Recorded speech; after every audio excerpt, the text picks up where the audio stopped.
Hey everybody, so this is going to be a very different video than the kind of videos that I normally do. Not even really that different because I've done reviews before many times. If you've looked at, I have a whole playlist of them somewhere. But just in that, I'm on vacation, but I really wanted to talk about this. So here I am. So Quentin Tarantino, I've never really talked about him actually, but he's one of my favorite directors. I've loved all but one of his films pretty much, and I just think he's really good at what he does. But a few days ago, his book, which is basically, I guess, a novelized version of Once Upon a Time in Hollywood, which was his last movie, which just came out a few years ago. When I say last, not his final movie, but his most recent movie, the last one to come out currently. And I read it, and actually I just finished reading it because I'm on vacation, and I have some thoughts about it. So this is going to be just a really quick, kind of spoilery review. So yeah, obviously there are going to be spoilers, so if you haven't seen the movie or haven't watched the movie or read the book, don't watch this video, or pause it and watch it after you've watched the movie. If you've watched the movie but haven't read the book, you can still watch this, I would think. There's nothing really too different. But I think, just general thoughts, I think the movie is a lot better. And honestly, in my opinion, Once Upon a Time in Hollywood is pretty low-tier Tarantino. It's still an 8 out of 10 movie. It's still really good. But it doesn't seem like it has a lot going on compared to a lot of his other movies. Like, it's just kind of a hangout movie. But some really crucial...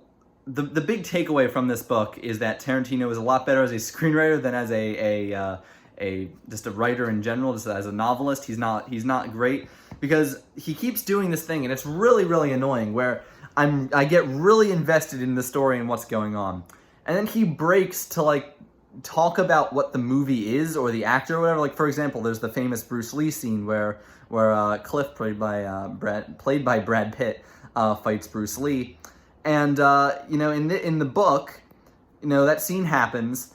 But then they break. So it was for example, it's like Cliff met Bruce Lee. Now Bruce Lee was in this show, and after that show, he would do this, and they basically go through into his entire biography of his career, which was very annoying. And Tarantino does that a lot throughout the book. He also does this really annoying thing. So obviously everybody knows the ending of what happens at the end of Once Upon a Time in Hollywood, where it basically kind of flips the whole Sharon Tate murder thing on its head. And it's a really good ending. It's the best part of the movie. But in the book, and this really pissed me off. Sorry, but in the book, not only is that not the ending of the book, that scene is still there. Not only is it not the end of the book, but he puts it in the middle, and it's kind of as a nonchalant little oh yeah, by the way, this happened. No. Just really in the middle, oh, Rick's career got really good again because of the time that he fought back some hippies who broke into his house with a flamethrower. And it's such a crucial scene in the movie. It's the grand finale, and in the book, he just kind of sticks in kind of as an afterthought, and I did not like that one bit. What else can I say about the movie? He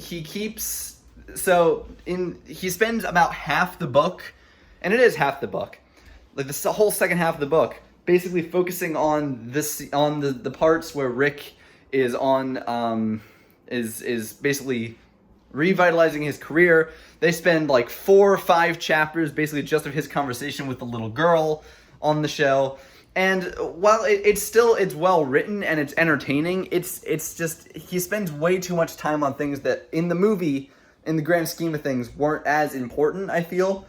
Also, Sharon Tate was basically completely pointless in this book, it feels like, because of the fact that they basically changed the entire ending, which, again, you'll see if you read it, and I was not really a fan of that at all. But yeah, if you like the movie, you'll probably like the book. It's not a super great read, because, again, he goes back and forth between a novel style and then, a Wikipedia article about the movies and the actors and stuff like that. But if you can get past that, it's definitely a must-read. And, yeah, that's pretty much all I have to say about that. So read the book, watch the movie, whatever you want to do. I'm gonna give it a 8 out of 10, but definitely bordering on a 7. That's pretty much all I have to say. If I have any more thoughts, I'll record more, and I will stick it after this. So yeah, bye.